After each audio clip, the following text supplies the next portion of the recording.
Hello and welcome to Artists Soar.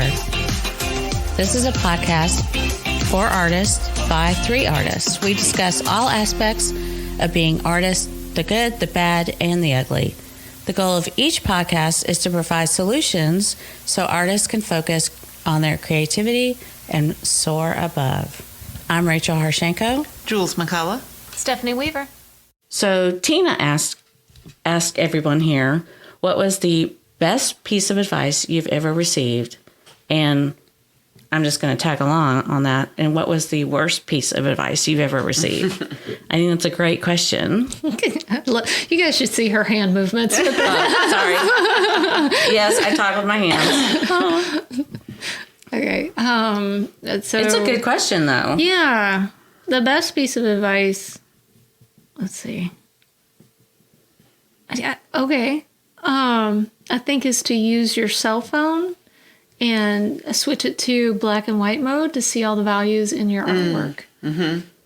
I think that was probably the best because I didn't see, in the very beginning, I didn't see values very well. And I would hear the instructor talk about the values. Well, you need to increase the value of this and this and this and this. And to me, I remember back in the beginning, I didn't even really know what a value was.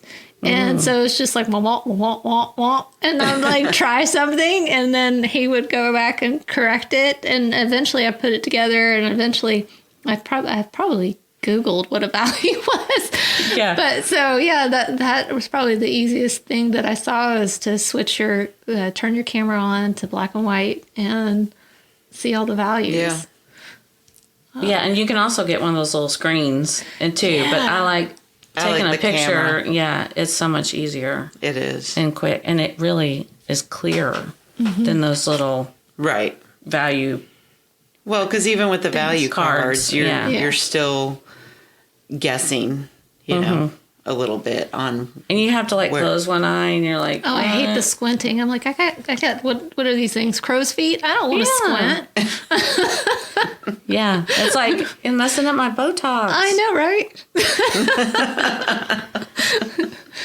But yeah, it's super easy. And I guess, I don't know if we have someone that doesn't know, you take your camera, you take a picture of your artwork, and then under modes or filters, you can go to black and white, scroll over and look at it as black and white. Yeah.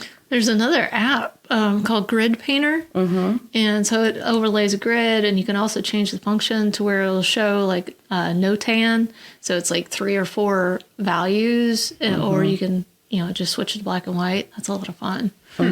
I just sat in the car and played with that while I was waiting for the kids on soccer. Grid Painter. Grid Painter. Okay. And what's the best piece of advice you've gotten, Julie? People buy your joy. That has stuck with me. Truth bomb. I know. Yeah.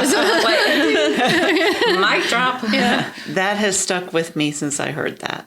That is a good one. And I think that came from Lila Rodgers on something I was listening to of hers or class I took several years ago or something. But yeah, that has really stuck with me. If I don't find joy in it, people aren't going to buy it. I talked to the license agent and I asked her about trends and stuff. And I think she said that same things don't really follow the trends because by the time you follow a trend, you're already behind. Right. Paint stuff that you enjoy and let the trend find you. Yeah. So that's around the same lines. Yeah. Find your joy. Be creative. Good call, Julie. For me, it's from, shout out to Jennifer Redstreake. I was taking a watercolor class from her, and one of the first things, I forgot what we were painting, maybe the blueberries or something, but she said, paint what you see. Color-wise, everything. Just paint what you see. And I liked what she said, too, because everybody has different rods and cones, different number of rods and cones in their eyes, so we all see things differently. Color is a little different for everybody. Yeah. But she was like, just always paint what you see. Yeah. I'm like, oh, gosh. Yeah. So when I get in my head too much with a painting or something, and I'm like, oh, I can't get this right or whatever, I'm just like, I had to take a step back and go, oh, okay, what am I looking at? Yeah. Right. What do I see? So I was taking a workshop from another lady, and she knew that I was a teacher. art. I teach oil painting. And so she's like, okay, so we're going to go around the room and everybody tell us why you're here. And she's like, Stephanie, we're going to start with you. Oh, no. I was like, okay. But I go to pick up teaching techniques and what do they do different and everything. And I told her that. And I was like, and I'm also here just to have fun. Right. And what was interesting, like, as we were getting into the painting, she has a totally different painting style than I do. And so I'm learning from her. And I started, and she's very impressionistic, very loose painter. I am not. Yeah. And so I'm trying to get into what she's doing. Meanwhile, I could hear my husband in the back of my head going, it needs more detail. It needs more detail. It needs more detail. And I'm like struggling and I'm telling her this. And she's like, just remember why you're here. You said in the very beginning you want to have fun. Yep. Stop that voice. And I was like, oh, okay. Yeah. I'm here to have fun and just see what happens. Yeah. I think that joy really resonates. Right. Mm-hmm. Because that's why we did this. Right. Yeah. Yeah. So what was some of the worst advice someone has ever given you? Buy the cheap paint because you're going to overpaint. And that's What? that was one and so, you go out and buy, and I'm going to throw this brand out there. Oh, no. Don't do it or do it. I don't know. What do we Okay. want them to sponsor us? Nah, they're never going to sponsor us. They're crappy paint. We don't want them anyway. Yeah, don't buy the Master's Touch brand paint. You will overpaint because the pigment is not as intense. They use lots of different additives. So you will overpaint, which means you're going to use more of their paint. Gotcha. And you're going to spend equal amount of money. But if you go and buy the good stuff, and I'll throw some names out there because this is good paint. Gamblin, Rembrandt, Michael Harding, Old Holland, all those are Williamsburg Paint. Love Williamsburg.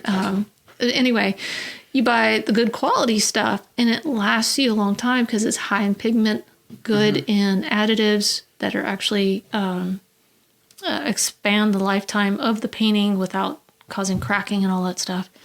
So, that was the bad advice that I got, was to use crappy paint. And so what I ended up doing is over a period of time, I just kind of phased out that paint. Yeah. And moved to the good stuff. Well, and I mean, that's true with colored pencils and with watercolor as well. Yeah. I found my good quality watercolor. Like, I bought the student version of one brand and the professional version of that same brand. And it is almost night and day. The student version is good. It's better than the cheap stuff. If that's all you can afford, that's great. But I was shocked at how much more intense the colors were. Same exact color, same manufacturer. It's just the amount of pigment in that good paint was so much better. So, and colored pencils, like, same thing. Don't buy the cheap colored pencils. Yeah, I found that out. Yeah. Don't spend the money on Prismacolor. The Polychromos, have you played with those? No, I have not. But I've heard they're they're so really fun. nice too. Yeah. I like a Yeah, they're nice, good, too. soft, colored pencil. And that's why I like the Prismacolors. If you buy the cheap ones, they're usually a harder lead and they just don't They blend keep as well. Breaking. It drives me Yes. nuts Oh, they whenever you break all the time. Yeah. Like, Crayola is even better than Rose Art. Oh, yeah, yeah. Like, Rose Art just continually breaks and breaks and breaks. But yeah. So what was the bad piece of advice you've received? Just put it out there. Oh, really? And I know people say that all the time, but I have decided I don't know how long ago, but if it didn't bring me joy and I just feel like something's off about it, I'm not going to put it out there, because we've all heard this. You put it out on social media, it's not really gone, even if it's gone. Even if you think it's gone. Oh, yeah. It's still out See there. all that in If you politicians. Right. Do I really want this piece to live out there in the world for the rest of eternity and be found? And so, and yes, I do feel like I improve over time, obviously. And some of the stuff I put out that I thought was good at the time shouldn't have been out. But if I have any sort of reservation with it, I don't want to put it out there. Okay. So if you're proud of it, you're going to put it out there. Right, Yeah, right. Okay. It's just, don't just put it out there to have a filler on your social media. Yeah. Just Oh, I gotcha. Yeah. And I've heard several people say, just put it out there. Yeah. Doesn't matter. Just put it out there. Put stuff out there so people see what you're doing and creating. No, not everything needs to go out there. Good enough for somebody else is not good enough for you. Right. Yeah. Exactly. Yeah. Because I am my brand. Mm-hmm. And so if Nike puts out a crappy pair of tennis shoes, what are we going to think of Nike? We're going to remember that crappy pair of tennis shoes. Right. We're not going to remember all the millions of good pairs.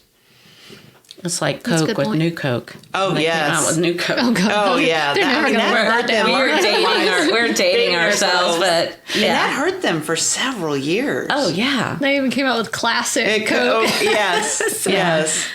Well, you know, Yeah. that this is going to be totally like sidewall traffic. Oh, wow, I can't talk. It's going to be a squirrel moment.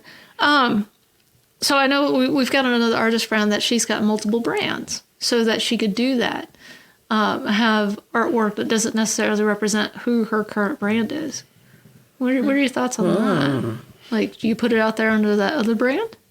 Well, I mean, if you're going to have multiple brands, then to me, that's your whole, that your brand is what it is. So if you're going to have multiple styles or multiple items, then yeah, they need to have separate brands. Mm-hmm. But to me, that's way too much to manage. Yeah. Because I've been each wondering brand about that too. should really be its own voice. Right. Well, I've got like a fake name that I put other stuff under. And no, you guys know, but nobody else knows. Right. Mm-hmm. And that's what I was thinking about too. And I know another artist that does that, and she's got like 3 brands, 3 names. Mm-hmm. It's just a lot to manage. And then... Because she wants to do so many different things. That's the thing. And maybe that brings somebody joy doing all those different things. Yeah. But, you know, if I ever get to the point, I mean, I need to find success elsewhere first, but if I ever get to the point where I do illustrate a children's book, I mean, I would keep it under my brand. Yeah. Because... But it's all like It's you've all- got a cohesive style. Right, it's all a similar style. Yeah. I think I'm thinking like abstract. Like if I broke out in abstracts, totally not my style, very realistic. That would have to have a different name, I think. For you, yeah. I throw abstract under my brand just because... That's still part of who you are. Right, Yeah. it still goes with my overall style. It still ties in with it. It does. But yeah, I think that just becomes a very hard thing to manage when you have 3-4 brands going on. I think so too. I can't keep up with one Instagram account. How am I going to keep up with 3? Right, exactly. So Yeah. Anyway, sorry, that was like a side thing. no, but that's like, a good question. Just you put it know, out like, there. Yeah, You know. It's yeah. all I weird. just So when you started, you said that was the worst piece of advice is just to put it out there. So I guess you do. You regret putting some things out there. Have you pulled them back or did that? no, it never felt right to me. to pull them back. Or No, put 'em out? to put it out there. Some things. So, I mean, yes, there's things out there. I'm like, oh my god, I can't believe I put that out there. What was I thinking? That is so terrible. You know, like going back several years, but I don't regret putting that out there. That's who I was at that time, and I thought Right. it was good. But there was other stuff that I have that I just didn't feel right putting out there. Well, so when you go back and you're looking at, say you're reevaluating at the beginning of the year, or the end of the year, do you go ahead and pull those pieces and pull them off? You know, whatever platform, even though, you know, like you said, they're always on there somehow, but like, No. or make them more private or... I've done that with my Pinterest. I've made my boards private, but I haven't done that with social media. They don't make it easy to take it off. Like Instagram, it's like you can't batch do it. You've got to sit there and do it individual one at a time. So, And what about you? Are there pieces that you're like, have you reevaluated and pulled off anything? No, I haven't pulled anything off like social media. But I've done the same thing with Pinterest boards. I'll make some of them secret. now I've pulled stuff off my website. Oh yeah, that Oh, definitely. Yeah, I've done that. That's Yeah. easy because I can bulk do that. But Yeah. yeah. And even You're like Etsy, anything I'll from pull 'em off 2000 Etsy. on. delete. Well, it's just, I don't know. It's one of those things that's kind of hard to do because, yeah, that was who I am and who I was at that point. You know, like what you were saying. And yeah, I was proud of some of my stuff. Like I've got some pieces back from I started painting in 2000. I got stuff from back in 2000 that I was like, ooh, I was so proud of it. Got it framed and everything. And now I look at it and go, that was a good start. And yeah, exactly. But yeah, and I take it those as pieces to show students and things because like, look, this is where I was with the dog portrait back in 2001, and here I am now. The point is, keep going. Right. Yeah, you've showed some of those before. Yeah. And they're not bad, but like... They're bad. But where you are today, like you still started like at a very high level. Just Thank you. saying. Okay. But yeah, where you are now is completely different. Yeah. But it was a lot of study too. Yeah. And I mean, I have, like, in fact, I'm working on redoing the illustration of 3 of these little guys that I had done. Like, the concept of them is really cute and everything, but I look at them now and I'm like, that is just, no. They need to be redone. They have no personality to them. They're very flat. They're cute and they weren't bad at that time, but I've grown since then. And now I'm like, okay, I need to add more personality into them. I need to fix this about them. I want them to go more digital so I can do more stuff with them, you know. So, I mean, that happens too, but I'm not going to take them down off of social media because you got to scroll a long ways back to find them. So that kind of brings me up to another question. Like, say you have some archived pieces, and I'm putting air quotes around that, and you really don't have them out, or you did have them out, either way, whether they're published or not, but do you look at a piece and go, I need to redo that one?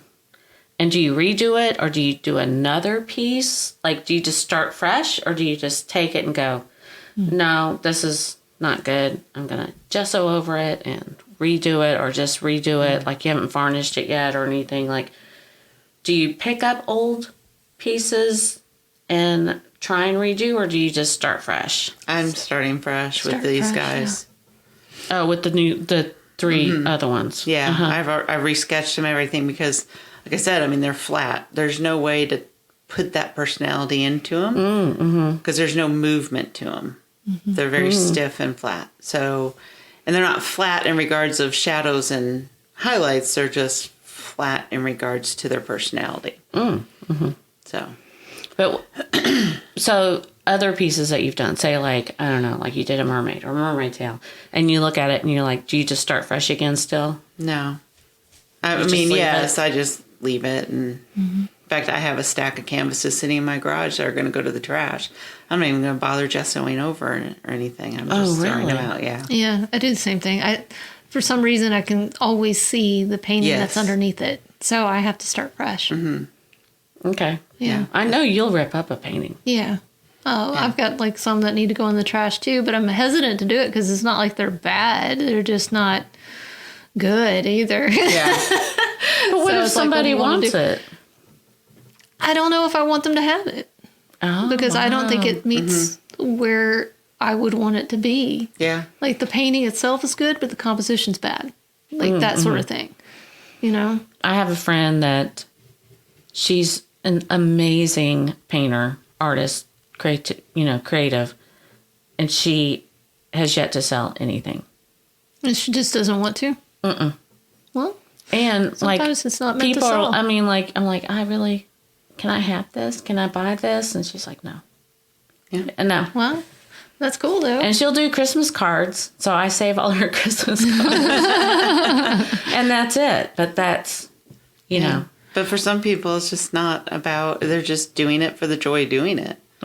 So Jennifer Taylor, she's another artist. She and I were kind of talking about that this weekend about, we forget how to have fun and just to do it for ourselves and everything. As soon as you produce it, you're thinking about monetizing it. Yeah. And that mindset it gets exhausting. And yes, so like it does. she's taken this year to kind of get back to the fun of creating.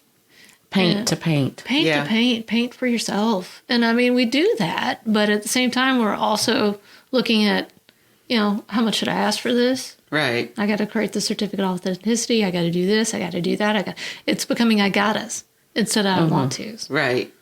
And if you're putting it in any kind of shop, you need to digitize. You need to scan it. You need to do this, and you need to do that. Right. Like you said, there's all these gotta do's. Your friend, I actually admire for she does it for her. Right. Exactly.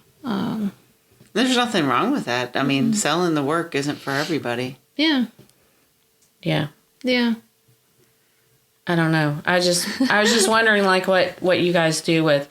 Do you have pieces that aren't ever going to be in your shop? Yeah. Is that your bird? No, you put that one in there. Well, I was telling Julie, I was like, so this past, 2 weekends ago, I've got these folders, and one folder is not listed, like I haven't listed them for sale. Another folder is listed, and another folder is like, I don't know what to do with. That's funny. Yeah, because they're literally, I don't know what to do with, because they're not bad, but they're not great either. Yeah. They're just in the middle. Yeah, they're just like, I can see that because there's, you thumb through some of my paintings just today, and you're like, oh, I love that. I didn't know this one was so big. I haven't seen this one. I know. You're like 100 paintings behind putting them for sale too, aren't you? I am a good 30 pictures behind. Yeah. Yes. I'm sitting here looking, and I'm like, and we've got this challenge this week. Yep. We've done very Perry pictures, so it has to include the color for this year. Very Perry. Very Perry, so it had to include that. And now I'm like, and Neville, our friend, is like, no, we're doing a live show next week. Let's do it. And he wanted to do it this week, and we're like, whoa. Time out. Like, can we just take one more week? I know. Yeah. Well, it takes a little bit to make a painting. Yeah, it does. It does. And it's like, my white's not even dried on it yet. Oh, yeah. I put some thick paint in this stuff. Like, I actually did some finger painting in it, too. Yeah, I'm excited about this one. I know, I'm picking up my nail polish. So what's your worst piece of advice, Rachel? I don't know. Yeah. I'm laughing because I'm looking at my Star Wars.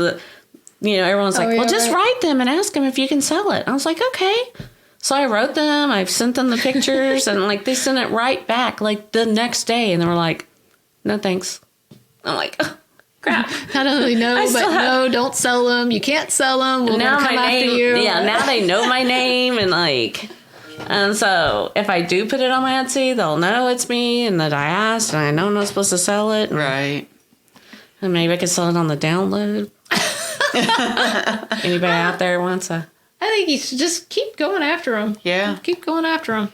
I have a friend, her hubby wants them. And I'm like, I'll scan them and give them to him. I won't sell them. Yeah. But I don't know. I haven't had a totally worse. I haven't had bad advice because I've been surrounding myself with good people. Yeah. Yeah, she's got us. No, just kidding. Exactly. I mean, you guys have already heard all the bad advice, and you guys are real good about well, they say this, but you need to do that. Right. So I feel like I've actually gotten off on a good start. Yeah. See, you guys need to listen to us. I'm trying to think I've heard really bad advice, and I'm like, oh my God, don't do that. I'm trying to think about that. I know, and I know I have. Stuff. I have too. Yeah, just like you said, put it out there. Do art shows. Do as many art shows as you can. Yeah. Oh my God, no. Yeah, no. No, definitely not. I will say, you got to try a little bit of everything. Yeah. Just you because, do.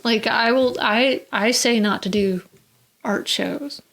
But then we have people who do really well at art shows. Oh, yeah, you I know can a do couple really people well. that do great at them, and they love them. Mm-hmm. I mean, if you're up for that, then do it. Give it a try. Brooke, she has it down to a science, and Jim loves to do just a few. I know Brooke sold 800 original paintings in a year because she goes around to those art shows. Yeah. Jim loves art shows. I can tell you, if you're an introvert, you're going to hate them. Yep. Bring a friend who's an extrovert. Right. Exactly. That's what Exactly. we did an art show on the mountain, and she was like, "Can you come and just like talk to people, and I'll sit over here and paint?" I was like, "Okay," and we did. I was so impressed with her. She was, I know. "Oh my God, look at your dog! Have you ever thought about getting his pet portrait done?" And I'm listening to her, and I'm like, "God, she's brilliant." I know. I love her. Me too. But I don't know if I could do it after COVID though. It's so hilarious. Like y'all's introvertedness is like rubbed off on you. yeah, it's all rubbed off on me, and I'm like, I think my big toe is an extrovert now. That's about it, you know. Yeah, I mean, the only other bad advice I can think of is like website stuff. Oh my gosh, right. Rose, that's like a whole nother podcast. I know. girl. That's a whole topic in itself, but yeah. Yeah. Oh, okay. Oh, well, maybe we should make that the next podcast because I've got I want to know, Julie, your view on do artists need a website? I've heard it go back and forth. I have my view on it. I know I want to hear your view. Okay. That we'll discuss that next time. But Yeah. leave us comments on like some of you guys. Is that a word? You guys. You guys, what is some of Y'all. the best piece of advice you've gotten, and what has been some of the worst? We'd love to read and commiserate with you guys. So until next time. Thanks for listening to Artists Soar. A podcast for artists by artists. And if you have any questions, feel free to email us at hello@artistsoar.com. And be sure to leave us a 5-star review on Apple Podcasts so you can get more of us and we can bring in some sponsors to help you and help us.